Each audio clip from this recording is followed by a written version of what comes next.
여러분 안녕하십니까? 10월 18일 월요일 이룸경제뉴스의 김은수입니다. 새로운 한 주가 시작됐습니다. 뉴욕 증시 금요일장은 빨간불로 마감했는데요.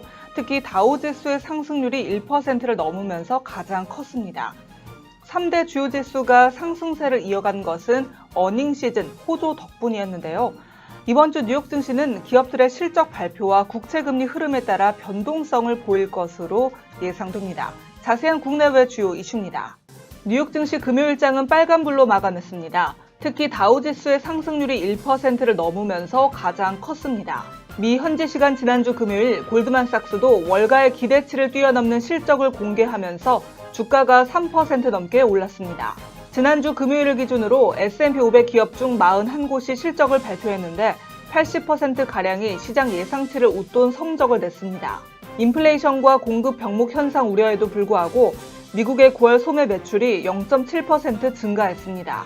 미국의 시총 상위 종목은 양호한 가운데 아마존은 소매 판매 호조에 급등했습니다.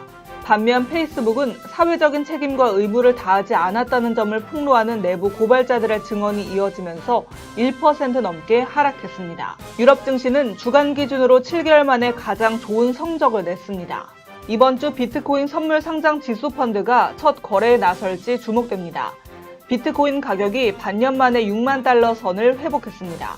에너지 대란 속에 극심한 전력난을 겪고 있는 중국이 미국의 도움을 요청하고 있는 것으로 알려졌습니다. 이 시각 국내 증시입니다. 월요일장 국내 증시는 혼조세로 출발했습니다. 외국인과 기관 물량이 코스피, 코스닥 양시장에서 빠져나오면서 양 지수 모두 지지부진한 모습을 나타내고 있습니다. 코스피가 다시 3,000선이 붕괴된 상황이고 코스닥은 보합권 내에서 움직이고 있습니다. 이 시각 현재 코스피 전일 대비 17.58포인트 하락한 2,997.48포인트고요. 코스닥은 전일 대비 0.24포인트 내린 990.3포인트로 움직이고 있습니다. 투자 주체별 매매 동향을 보면 코스피 시장에서 개인 홀로 매수에 나서고 있습니다. 지난 주말 뉴욕 증시는 소매 판매 지표와 주요 기업들의 실적이 호조를 보인 영향으로 일제히 오르면서 거래를 마감했습니다. 현재 시가총액 상위 종목 보겠습니다. 거의 모든 종목이 떨어지고 있는 가운데 삼성전자가 3거래일 만에 약세를 보이면서 주가가 다시 7만 원 선을 이탈한 상황이고요. LG 생활건강 외국인 매도에 4거래일 만에 하락하고 있습니다. 반면에 가상화폐 거래소 빗썸의 최대 주주인 빗엔트가 미국의 증권 감독 당국인 증권거래위원회가 비트코인 ETF를 승인했다는 소식에 강세를 보이고 있습니다. 이 시각 현재 일본 증시 떨어지면서 거래되고 있습니다.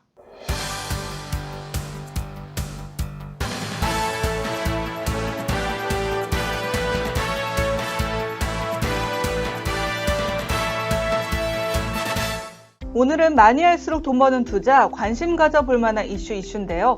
기업 이슈와 함께 원자력 발전 관련주, 반도체 대표주, 비트코인, 야놀자 관련주에 대해서 알아보겠습니다. 최근 글로벌 에너지 대란으로 인해 원자재 가격이 급등하면서 원자력 발전 관련주가 주목받고 있습니다. 특히 전장에서는 일본에서 소형 모듈 원자로를 실용화해 재건축해야 한다는 주장이 나온 영향이 컸는데요. 일본 집권 자민당의 실세인 아마리 아키라 간사장은 니혼 게이자의 신문과의 인터뷰에서 원자로 재가동과 소형 모듈 원자로를 통한 원전 재건축을 주장했습니다. 이에 국내에서는 일진 파워, 서전기전, 한전기술 등이 강세였습니다. 지난 14일 세계 최대 반도체 위탁 생산업체인 대만 TSMC가 시장 예상을 상회하는 3분기 실적을 발표했습니다. 이 영향으로 반도체 주식 투자 지표인 필라델피아 반도체 지수가 상승한 것이 호재로 작용하면서 최근 약세를 보이던 삼성전자와 SK하이닉스가 상승했습니다. 미 증권거래위원회가 미국 최초의 비트코인 상장 지수 펀드를 승인할 것이라는 전망이 나왔습니다. 블룸버그 통신은 익명의 소식통을 인용해 프로쉐어, 인베스코가 각각 비트코인 선물 계약을 기반으로 만든 ETF 상품을 SEC가 곧 승인할 가능성이 높다고 보도했습니다. 이 소식에 비트코인 가격이 6만 달러를 다시 돌파했고 관련주도 상승했습니다. 이에 국내에서는 우리기술 투자, 에이티넘 인베스트, 위지트 등 상승했습니다. 인터파크가 플랫폼 기업 야놀자의 회사를 인수한다는 소식에 관련주가 상승했습니다. 야놀자는 여행, 공연, 쇼핑, 도서 등 인터파크 사업부문 지분 70%를 2,940억 원에 인수하기로 하고 양해각서를 체결했다고 밝혔는데요. 이 소식에 인터파크가 장 초반 급등했지만 하락 마감했습니다. 이에 하나투자증권, SBI 인베스트먼트 관련주가 상승세를 보였습니다.